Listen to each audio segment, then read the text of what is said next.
আগামীকালকে আমাকে নবীর কাছে যেতে হবে, কারণ সাহাবীদের একটা অভ্যাস ছিল, নবীকে না দেখলে সাহাবীরা থাকতে পারতেন না, বেকার হয়ে যেতেন, পাগল হয়ে যেতেন। নবীর নূরানির চেহারা মোবারক দেখার জন্য সাহাবীরা অধীর আগ্রহ করে বসে থাকতেন। এই বড় জিনার সাইয়্যিদুল হযরত আবু হুরায়রা রাদিয়াল্লাহু তাআলা জীবনের ভিতরে পাওয়া যায়।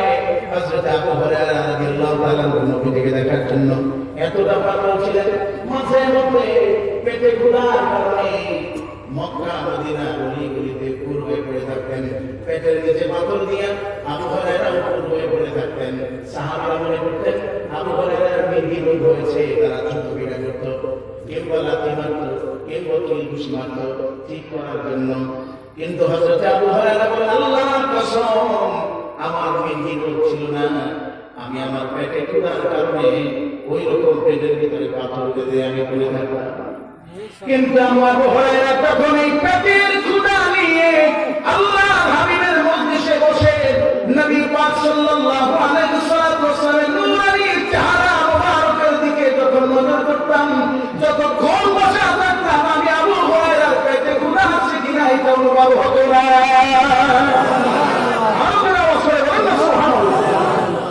নবীর মজলিসে বসে থেকে আল্লাহর হাবিবের চেহারা মোবারকের দিকে যতক্ষণ তাকিয়ে থাকতাম, আমাদের পেটে ক্ষুধা এইটা আর আমি অনুভব করতাম না। এরকমটাই ছিল সাহাবায়ে কেরাম রাসূল পাক সাল্লাল্লাহু আলাইহি ওয়াসাল্লামের দিদার থেকে তার দর্শন থেকে দূরে থাকতে পারতেন না। যদি কেউ তাদেরকে সরাও দিতে চাইতো তাও চাইতো না। যদি বলেন না সুবহানাল্লাহ। নবীকে তারা দেখার জন্য এতটা পাগল ছিলেন, এতটা আশিক ছিলেন। নবীকে দেখবেন ইমানের সাথে, এই বলে নবীর মজলিস ছাড়তো না। যদি আওয়াজ করে বলেন না সুবহানাল্লাহ। নবীর মজলিস ছাড়তো না। কাকে দেখবে? এ ভাই জোরে আওয়াজ করেন না, কাকে দেখবে? জোরে বলেন না, কাকে দেখবে? নবীকে দেখবে। নবীকে দেখবে বলে তারা কোথাও যায় না। আবু হুরায়রা রাদিয়াল্লাহু তাআলা জীবনের ভিতরে সাথে যখন মুসলমান হলেন, তখন তার মা ছিল বৃদ্ধা, চুল পেকে গেছে, শরীর বড় শক্তি কমে গেছে। এই বৃদ্ধা মা আবু হুরায়রাকে বলল যে আবু হুরায়রা প্রচন্ড তাকে মারল, এত মারা মারছে যে আবু হুরায়রা মনের কষ্টে নবীজির দরবারে চলে গেছে। আওয়াজ করে বলবেন না সুবহানাল্লাহ। কার কাছে গেছে? জোরে বলে আবার কার কাছে? নবীজির কাছে গেছে, মনের কষ্টের কারণে এত মারছে। নবীজির কাছে গিয়ে বলতেছে, ইয়া রাসূলুল্লাহ, আমার মা আমাকে প্রচন্ড মেরেছে। কেন? যদি এই যে আমি আপনার কাছে আসি, আপনার চেহারা দেখি, আপনার মজলিসে বসি, আপনার হাতে হাত দিয়ে ঈমান দিয়েছি, কারণ এটাই। আমি তো আপনার সামনে না বসে আপনার সামনে তো না বসতে পারি, এই জন্য আমাকে প্রচন্ড মেরেছে। এমনকি বলেছে, ভাই মোহাম্মদের ধর্ম ছাড়বি, না হয় আমার পানি ছাড়বি। আল্লাহর হাবিব বলেন, তুমি কি বলেছো? হযরত আবু হুরায়রা বলেন, ইয়া রাসূলুল্লাহ, ইয়া হাবিবাল্লাহ, বুজুর্গান, আমি আমার মাকে বলেছি, মাগো তুমি তো বৃদ্ধা হয়ে গেছো, অনেক বৃদ্ধা হয়ে গেছে তুমি, মা বড় শক্তি তোমার কমে গেছে, তারপরে মাগো আমি তোমাকে একটা লাঠি এনে দেই, তুমি লাঠিটা হাতে নিয়ে তোমার শরীরে যত বল আছে, শক্তি আছে, ওই সকল শক্তি প্রয়োগ করে আমি আবু হুরায়রাকে মারতে মারতে মারতে মারতে বেহুশ করে ফেলবো। আবার হুশ আসবে, আবার তুমি আমাকে মারতে মারতে বেহুশ করে ফেলবে। কিন্তু এর বিনিময়ে তুমি যদি আমাকে বলো, আবু হুরায়রা নবীজির মজলিস ছাড়ো, দিন ছাড়ো, আমি আবু হুরায়রা সেটা মানতে পারবো না। আমি নবীজির দিন ছাড়তে পারবো না, নবীকে না দেখে আমি থাকতে পারবো না। তুমি আমাকে এই দাবিটা করে না ভাবে। আল্লাহ রাব্বুল বলেন, তাহলে কি করবো আমি? তুমি কি আমার তোমার মায়ের নামে আমার কাছে নালিশ দিতে আসছো? নালিশ দিছো, আমি বিচার করবো এই জন্য আসছো? আমি তো বিচার করতে পারবো না, কারণ সেটা তোমার মা। জোরে আওয়াজ করে বলেন না সুবহানাল্লাহ। তোমার মা তোমার মারছে, এখানে কোনো বিচার নাই। কে মারছে? মামাদের বিচার আছে? নবীজি হযরত আবু হুরায়রাকে বললেন, আবু হুরায়রা, আমি তোমার মায়ের বিচার করতে পারবো না, সে তো তোমার মা।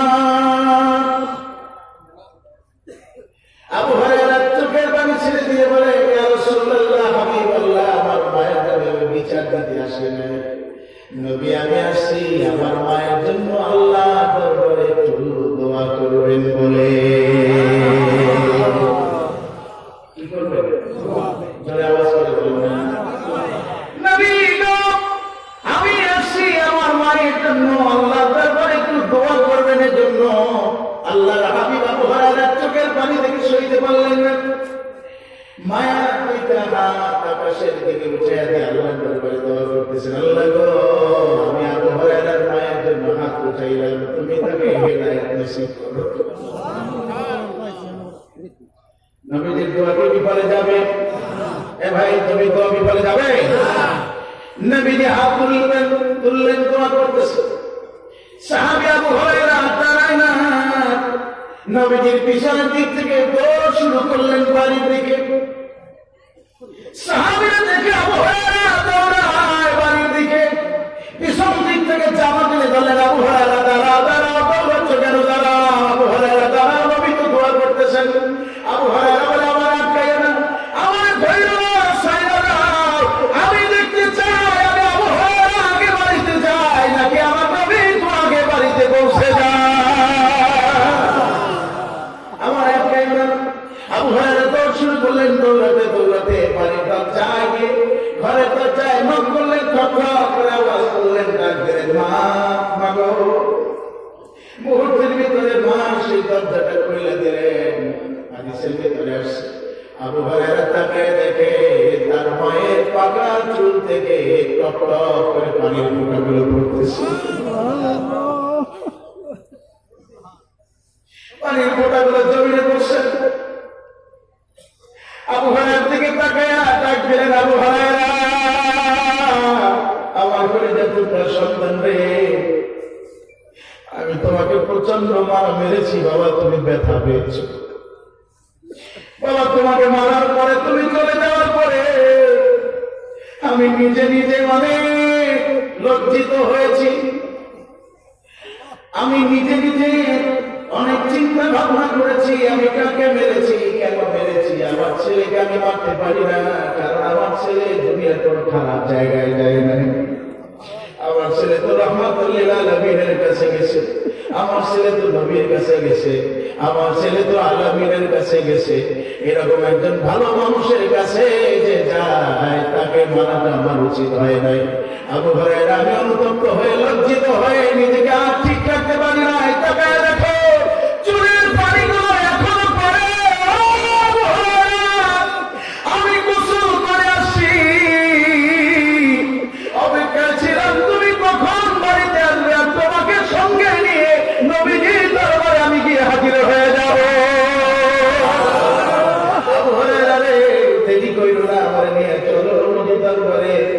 আমি এখন নবীর হাতে হাত দিয়ে কালেমা পড়ে মুসলমান হয়ে যাব।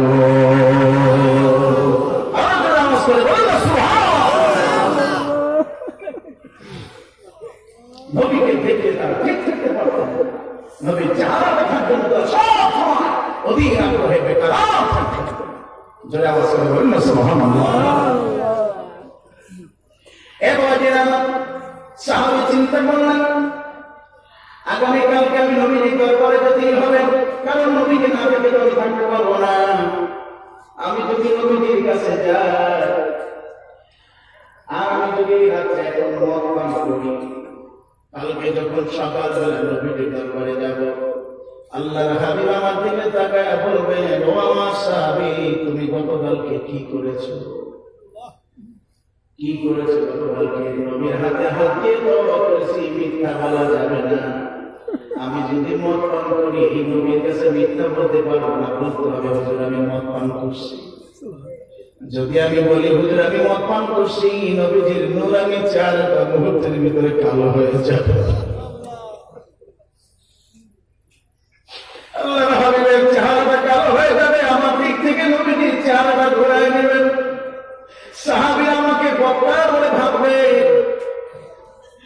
তো নবীর সাহাবী না না, আমি মদ পান করতে পারি না।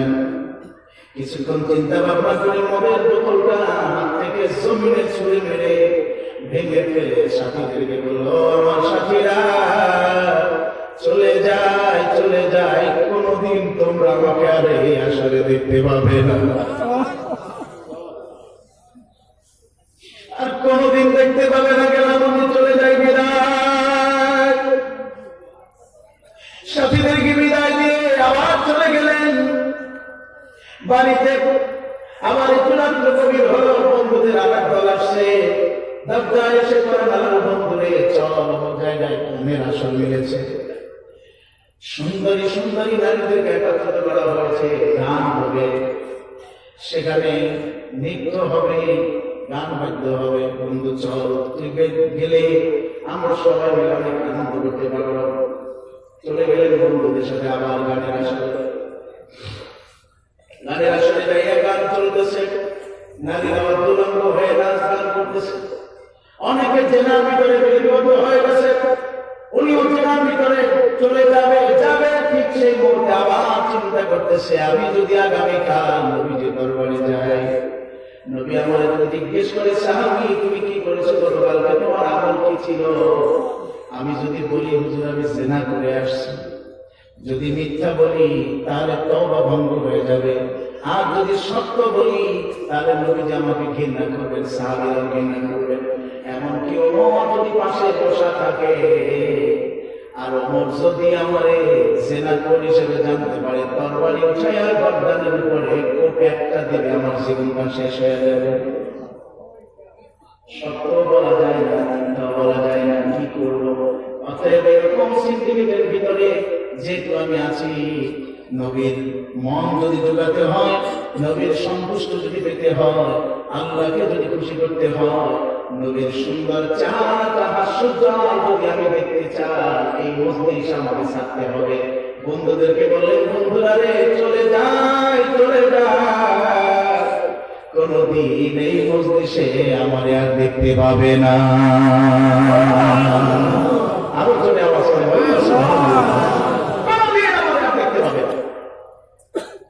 চলে গেলেন বাড়িতে।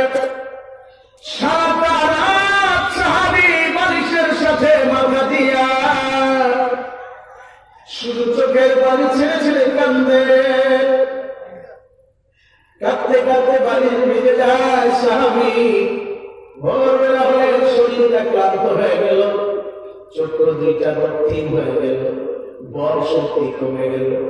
তারপর আস্তে আস্তে আস্তে আস্তে নবীর দরবারে গিয়ে হাজির হলো। আল্লাহর হাবিব তাকায় দেখে সাহাবীর শরীরটা খুব দুর্বল, চোখটা ফুলে গেছে, চোখের লাল হয়ে গেছে, রক্তিম হয়ে গেছে, পড়ে যাবে এরকম একটা অবস্থা। নবী মায়ার একটা ডাক দিলে, সাহাবী আমার কি হয়েছে তোমার? গতকাল কত সুস্থ শরীর নিয়ে বাড়িতে গেছো, আজকে এত দুর্বল কেন?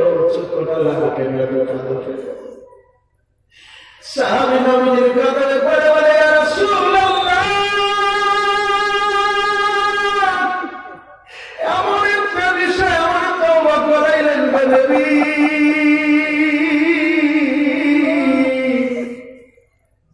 আমি মিথ্যা বলে ছেড়ে দিব বলেছিলাম, এটা আমার জন্য সহজ হবে, কিন্তু নবী না,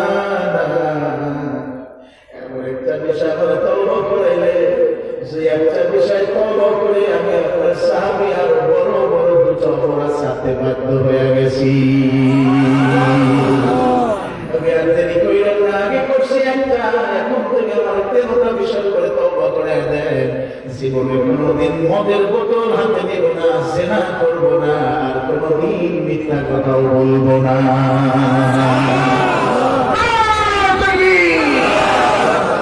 মহব্বতে দুরূদ পড়েন সাল্লাল্লাহু।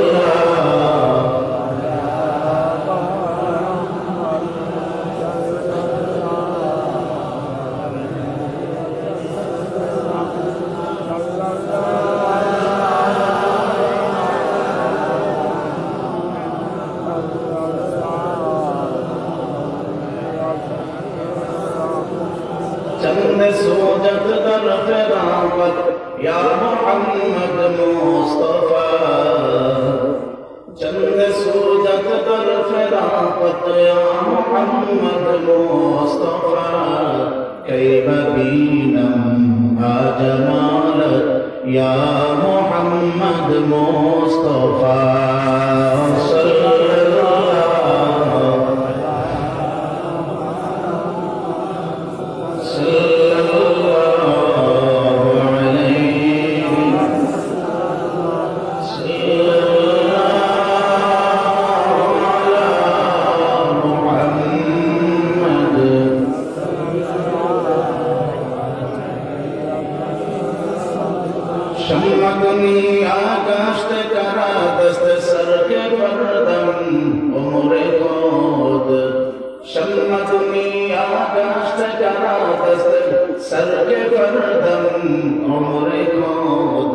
जार जारम अज जलसत या मोहम्मद मुस्तफा सल्लल्लाहु अला मोहम्मद सल्लल्लाहु अलैहि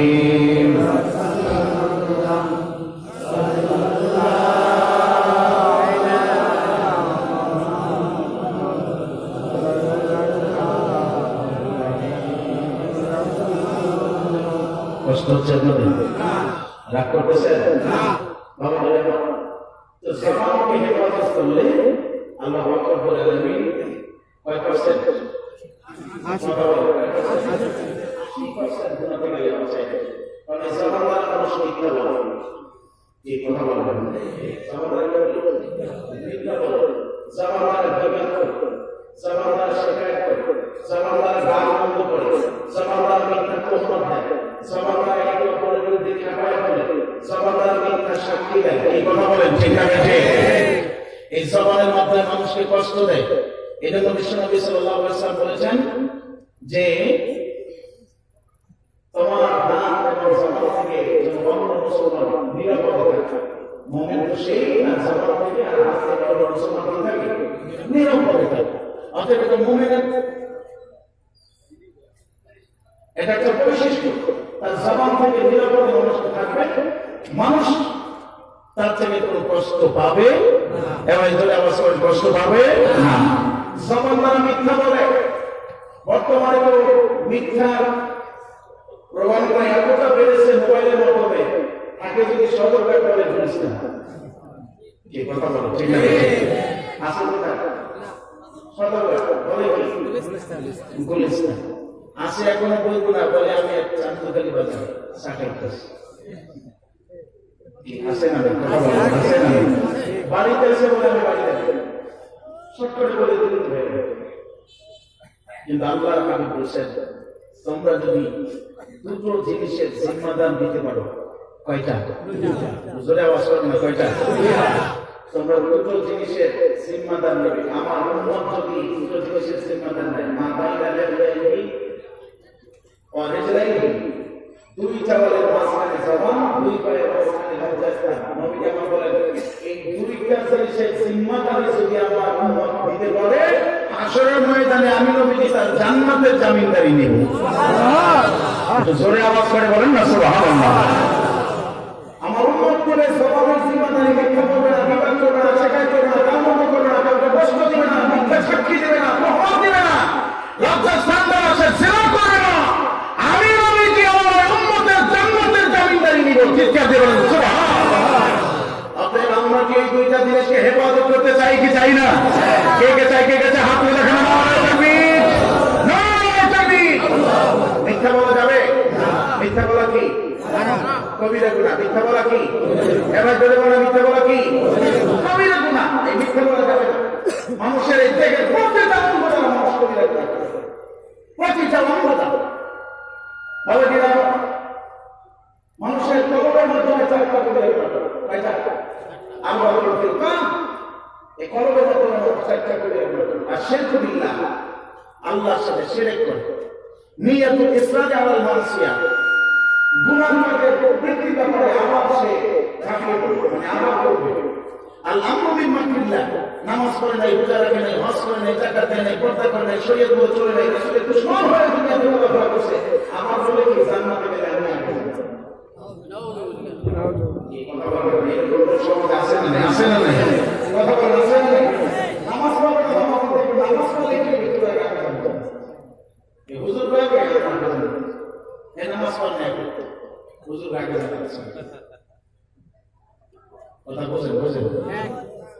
নামাজ পড়ে না, রোজা রাখে না, সুদ খায়, ঘুষ খায়, যা আছে সব করে, আর হে আগে জান্নাতে যাবে। কথা আপনারা শোনেন না? নিজেকে আল্লাহর আযাব থেকে নিরাপদ মনে করা, আর আমরু বিল মাকরিল্লাহ, আল্লাহর শাস্তি থেকে, আল্লাহর রাগ থেকে সে নিজেকে নিরাপদ মনে করে।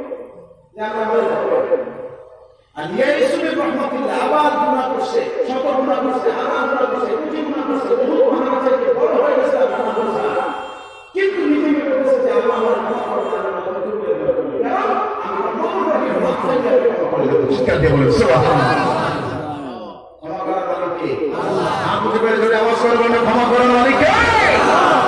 আল্লাহ বলেন গুনাহ করছো, নইলে সে গেলি, যদি মনে করে এটা আমি মাফ করব, তাহলে এটা কমিয়ে দেব, কারণ আমার নাম কিন্তু অস্বীকার করছে, কারণ আমার নাম গফুর, আমার নাম গফফার, আমার নাম রহিম। যদি বলেন না সুবহানাল্লাহ, আমি মাফ করে দিতে চাই, আমি পারি মুহূর্তের ভিতরে আমি আসা না, একদিন আকাশে আমি এক হাত যাবো, এক হাত আসলে আমি দুই হাত যাবো, দুই হাত আসলে আমার ভুল যদি পানি তোকে ক্ষমা করার জন্য দৌড়াতে দৌড়াতে যাবো। কে বলছে? কে? জোরে বলুন, কে বলছেন? আপনি আল্লাহর দরবারে ক্ষমা চাইতে রাজি আছেন না নাই? কে কে আছেন? কে কে আছেন? হাত তুলে দেখান, তাকবীর। কলবে দ্বারা মানুষ কয়টা গুনাহ করে? কয়টা কবিরা গুনাহ? চারটা। একটা হলো শিরক বিল্লাহ, আল্লাহর সাথে শিরক করা। আল্লাহর সাথে শিরক করা যাবে? জোরে বলুন, আল্লাহর সাথে শিরক করা যাবে? শিরক করা যাবে না। আরেকটা হলো নিয়াতুল সালাহ ওয়া মাসিয়া, গুনাহ করছে সেটা আবার পুনরাবৃত্তি করা, মানে আবার খেয়াল করা যে আবার করব, এই গুনাহটা আবার করব।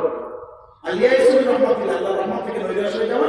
আল আমরু বিল মাকরিল্লাহ, গুনাহ করছে, গুনাহ করার পরে নিজেকে আল্লাহর শাস্তি থেকে নিরাপদ মনে করে। এই চারটে করে মানুষ কলবে দেয়। আরবাতুন ফিল লিসান, জবানের দ্বারা করে চারটে। জবানের দ্বারা কয়টা? সবাই বলে জবানের দ্বারা করে চারটে। জবানের দ্বারা চারটে করে হ্যাঁ। আল কিজ, মিথ্যা বলা। কি বলা? মিথ্যা বলা। মিথ্যা বলা। আছে জাদু করা। শাহাদাতুল যুর, মিথ্যা সাক্ষী দেওয়া।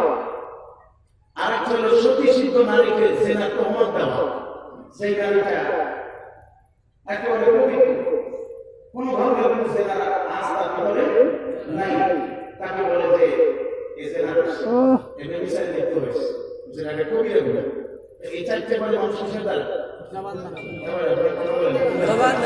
জবানের দ্বারা। সালাসাতুন ফিল বাতনি, পেটের সাথে সম্পর্কিত তিনটা। কয়টা? তিনটা। শরবুল খাম, মদ পান করা। আকলুল রিবা, সুদ খাওয়া। আকলুল মালুল ইয়াতীম, ইয়াতীমের সম্পদ খাওয়া। আছে না নাই? আছে। জোরে বলেন, আছে না নাই? ইয়াতীমের সম্পদ খাওয়া হলো বাচ্চা সমাজে আছে। ভাই মারা গেছে, বাকি যারা ইয়াতীম, এখন করে কি বড় ভাইয়ের সম্পদ, ছোট ভাইয়ের সম্পদ যা আছে নিজের নামে লিখে দেয়। এরকম লোক আছে সমাজে? আছে। এতিমরা তারা তো মাজলুমের শিকার। সমাজে এরকম বহু মানুষ আছে, মুখ করে কিছু বলতে পারে না, কারণ তাদের অর্থ নাই, তাদের বল শক্তি নাই, পিছনে মানবতাল নাই, অসহায় অবস্থায় পড়ে আছে, সম্পদে আছে, তার নষ্ট করে নিয়ে যাচ্ছে, বাড়ি ঘর ছাড়া করছে, কথা যেটার কোনো দোষ না সেটা তাকে দোষ সাব্যস্ত করে চুরি করে আনার জন্য সেই অপবাদ তার মাথায় দিয়ে এখন তাদের জেল হাজতে কাটাচ্ছে। আছে না নাই? কথা বলেন, আছে না নাই? তারা জুলুম এখন বর্তমানে মাজলুমের শিকার হয়েছে। তোমার হয়তো জানা নাই, তুমি হয়তো জানো না যে তোমার এই জুলুমবাজির কারণে, তার উপরে মিথ্যা তোহমত দেওয়ার কারণে, অন্যায় ভাবে তাকে হেস্তনা করার কারণে আল্লাহর দরবারে তোমাকে কাজ করে দাঁড়াতে হবে। কিয়ামতের ময়দানে নয়, দুনিয়াতে থেকেও এর বিচার তোমাকে পেয়ে যেতে হবে। কারণ আমার আল্লাহ বলেছেন যে তিন ব্যক্তির পর মাঝখানে আমার মাঝখানে কোনো পর্দা থাকে না। নাম্বার 1, প্রথম নাম্বার মুসাফির। নাম্বার 2, যে জুলুমের শিকার হয়েছে, ওই জুলুম ব্যক্তি জুলুমের শিকার হয়ে রাত্রিবেলা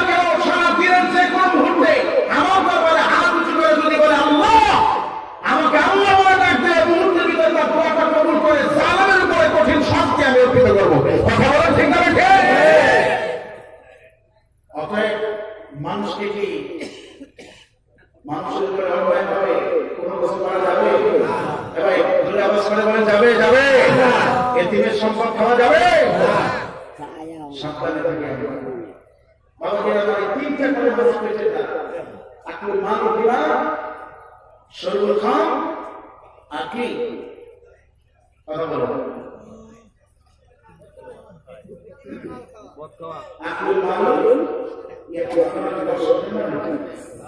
মনে থাকে না এই জন্য বলছে সাথে সাথে করবেন করলে এটা গাইতে থাকবে পেটের সাথে পয়সা আবার বলেন পয়সা তিনটা মদ খাওয়া বলেন কি খাওয়া মদ খাওয়া এতিমের সম্পদ খাওয়া সুদ খাওয়া সুদ ঘুষ দুটো এক হচ্ছে কথা বুঝে আসছে ইসলামের ফিল খাওয়াতে লজ্জা স্থানের সাথে দুইটা কয়টা একটা হলো জেনা আর একটা হলো লাওয়াতা বাস্তবিকন এরপরে আপনার পায়ের সাথে একটা কয়টা একটা আর ফেরারু ইয়াউমা যুদ্ধে মিনাল কুফার যুদ্ধের ময়দানে কাফিরদের থেকে পালায় সেখানে যাবে দিয়ে যায় কালিমাতুল্লাহ আল্লাহ দিনকে সম্মত করার জন্য কাফিরদের ভয়ে মৃত্যুর ভয়ে সেখান থেকে পিছপা হওয়ার কোনো সুযোগ নাই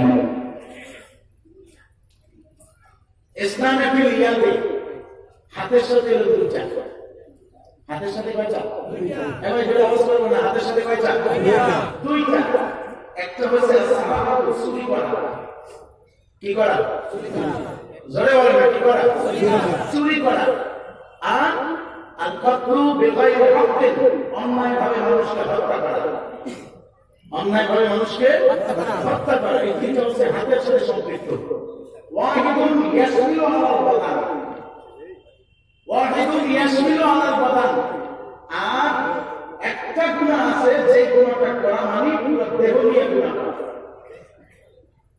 সেটা হচ্ছে উকুকুল ওয়ালিদাইন কেউ যদি তার মা বাবাকে কষ্ট দেয় মা বাবার বিরুদ্ধাচরণ করে মা বাবাকে কষ্ট দেয় তাহলে সেগুলো তার পুরো দেহ নিয়ে কবিরা করে আছে কি নাউজুবিল্লাহ বলবেন না জোরে আওয়াজ করে বলেন না নাউজুবিল্লাহ মা বাবাকে যে কষ্ট দিবেন সেগুলো তার পুরো দেহ নিয়ে কবিরা লিপ্ত হয়ে গেছে অর্থাৎ মা বাবাকে কষ্ট দেওয়া যাবে এবার হাত উঁচু করে জোরে আওয়াজ করে কষ্ট দেওয়া যাবে তাদের খেদমত করার দরকার আছে না নাই জোরে বলতে হবে আছে না নাই তাদেরকে আমরা খেদমত করব দেখাশোনা করব তাদেরকে কষ্ট দিব আল্লাহ কবুল করুন আমিন আরো জোরে আওয়াজ করে বলুন আমিন আমি কত মাহফিলে ব্যাপারে আলোচনা করেছিলাম গত বছর আমি এখানে এসেছিলাম আল্লাহ বছর কবুল করছে গত বছরে অনেক আলোচনা করেছি আপনারা শুনেছেন তো বাবাজিরা আমার যে বিষয়টা আমি বলেছি সেটা হচ্ছে এই যে মানুষ জবানের দ্বারা জবানকে হেফাজত করলে কয় পার্সেন্ট গুনাহ থেকে বাঁচবে 80%। আমরা কি আমাদের জবানকে হেফাজত করতে চাই কি চাই না কে কে চাই নারায়ে তাকবীর জবান দিয়ে মিথ্যা বলবো অন্যের গীবত করব অন্যকে একের অপরের বিরুদ্ধে খেপায়া করব মিথ্যা সাক্ষী দেব অন্যায়ভাবে মানুষকে হেস্তনা করব অন্যায়ভাবে কোনো মহিলার উপরে তোহমত দেব আল্লাহ আমাদেরকে হেফাজত করুন আমিন আরো জোরে আওয়াজ করুন আমিন মুহাম্মদে দরুদ পড়েন সাল্লাল্লাহু আলা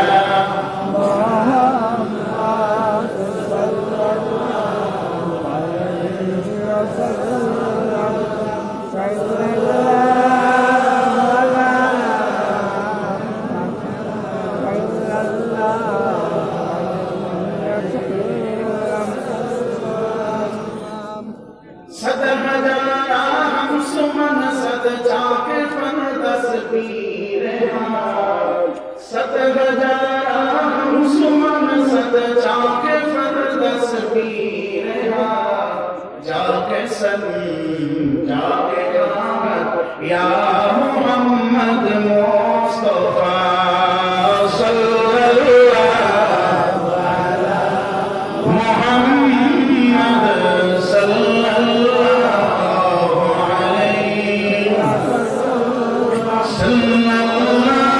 सल्लल्लाहु अला मोहम्मद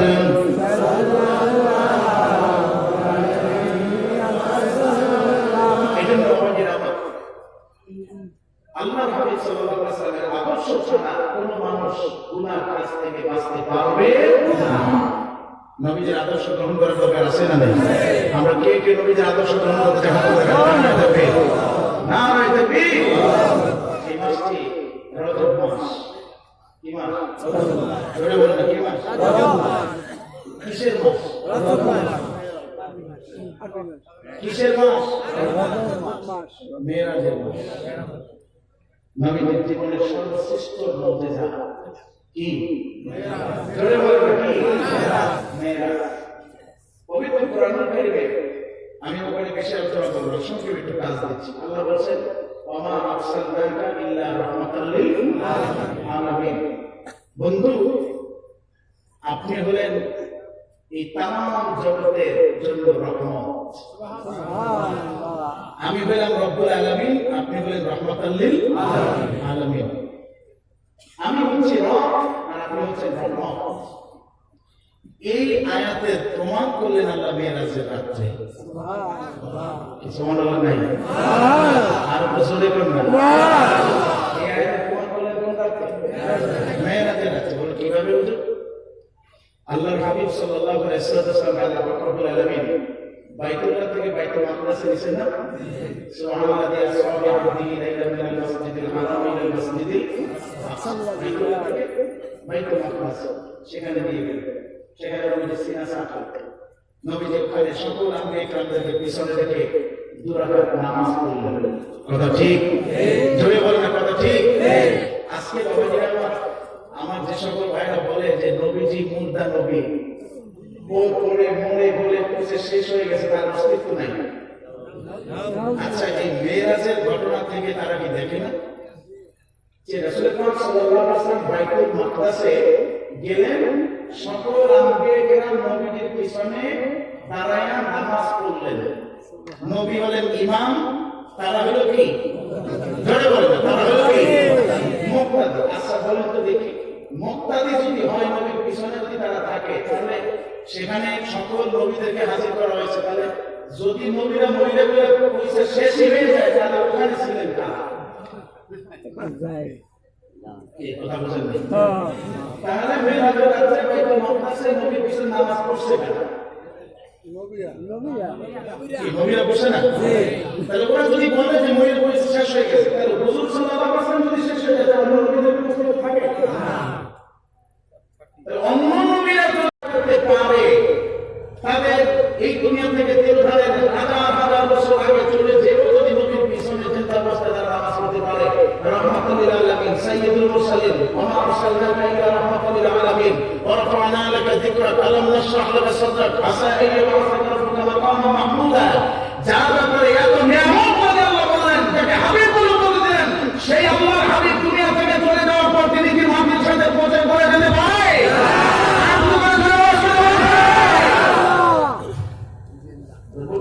কি বুঝায়?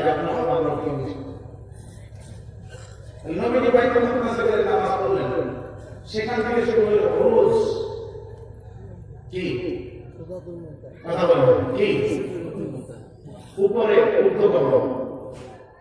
একটা হলো সফর, একটা কি বাইতুল মাকদাস থেকে বাইতুল্লাহ থেকে বাইতুল মাকদাস, যাকে ইসরা বলা হয়। কি বলা হয়? ইসরা। এটা হলো মানা ফরজ, এটা মানে কি যদি কয়টা বছরে হয় সেটা আতর হয়ে যাবে।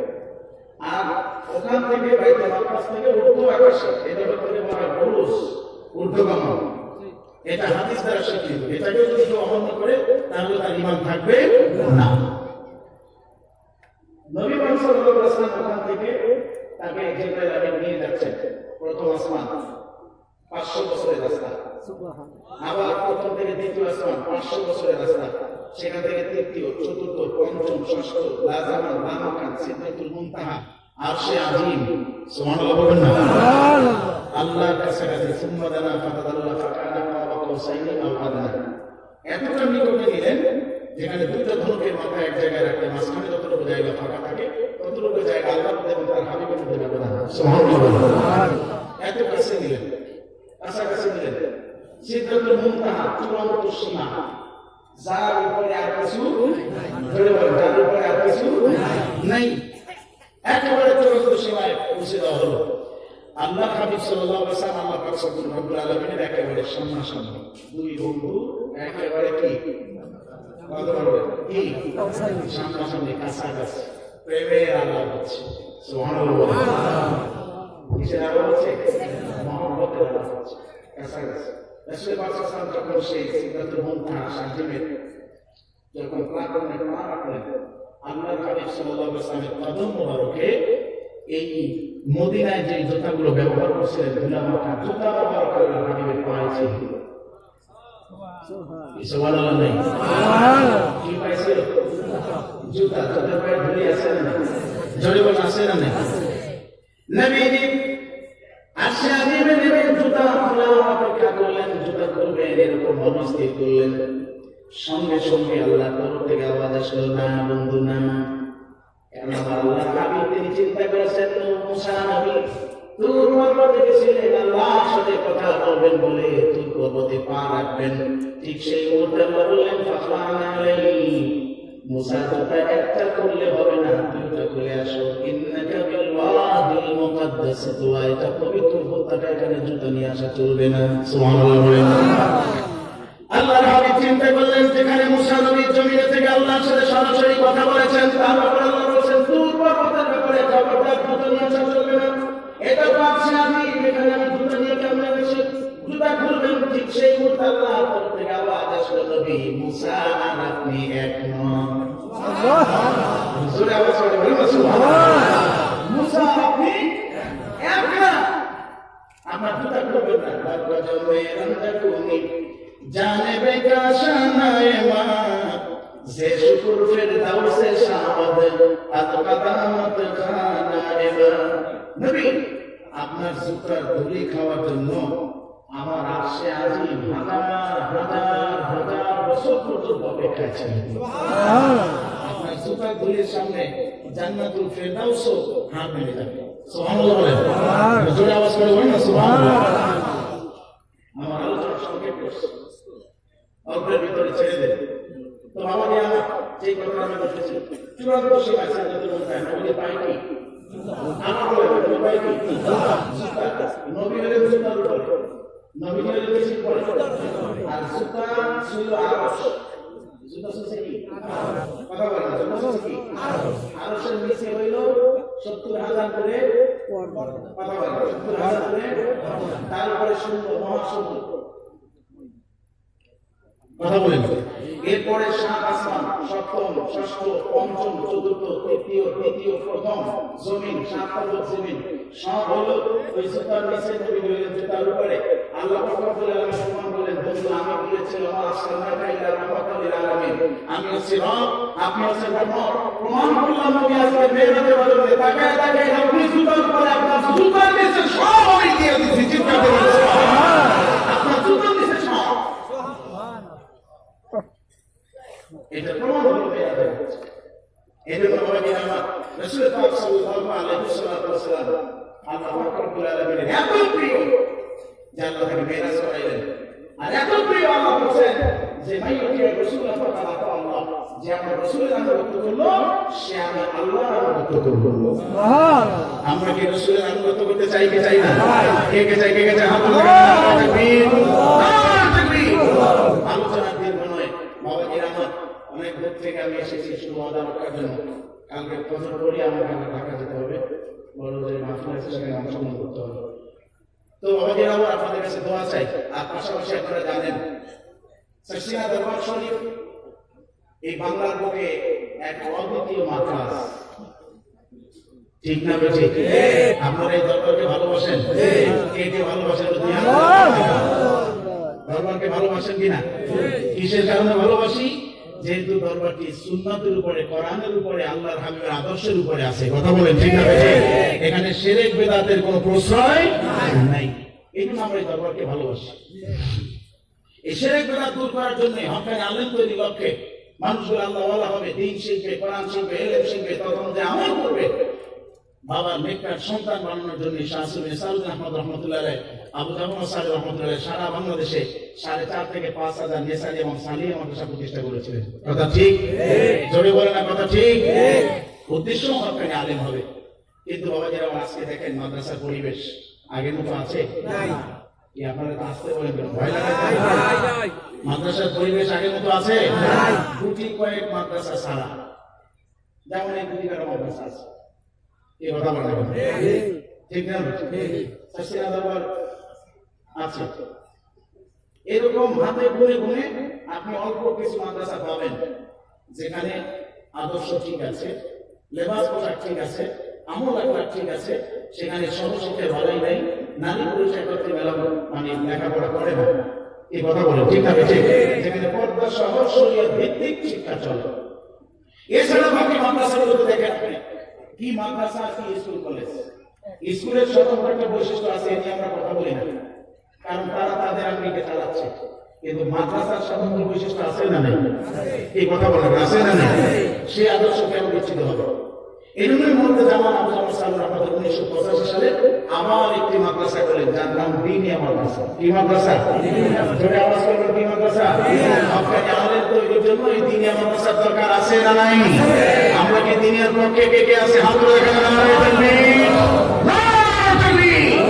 আপনাকে আমাদের তৈরির জন্য দিনিয়া মাদ্রাসা, এই গুদিবেলা এই মাদ্রাসা এখানেও হযরত পীর সাহেব হুজুরুল্লাহ নির্দেশ করে দিনিয়া মাদ্রাসা হয়েছে না? কে ভাই করে আওয়াজ করেন, হয়েছে না? হয়েছে। হাফিজি মাদ্রাসা আছে এখানে, কত কামাল পর্যন্ত এখানে পড়াশোনা আছে, দুইটা মাদ্রাসা, একদিকে কামেল আর একদিকে দিনিয়া মাদ্রাসা। আলহামদুলিল্লাহ বলেন। বাবাজিরা আমার, তো বিষয়টা হলো এই, আপনাকে আলিমের বড় অভাব এখন বর্তমান সময়। এখন বাবা পাশে যে একটু দোয়া করবে, রবি আমার মাকামার বয়ানি সঙ্গীরা, এই আল্লাহ পাওয়া যায় না। আজ থেকে 20 বছর আগে যান, মিলাদ নিয়ে বাংলাদেশে কোনো দ্বন্দ্ব ছিল? আপনারা আমার সাথে জবাব দেবেন, ছিল? মোনাজাত নিয়ে ছিল?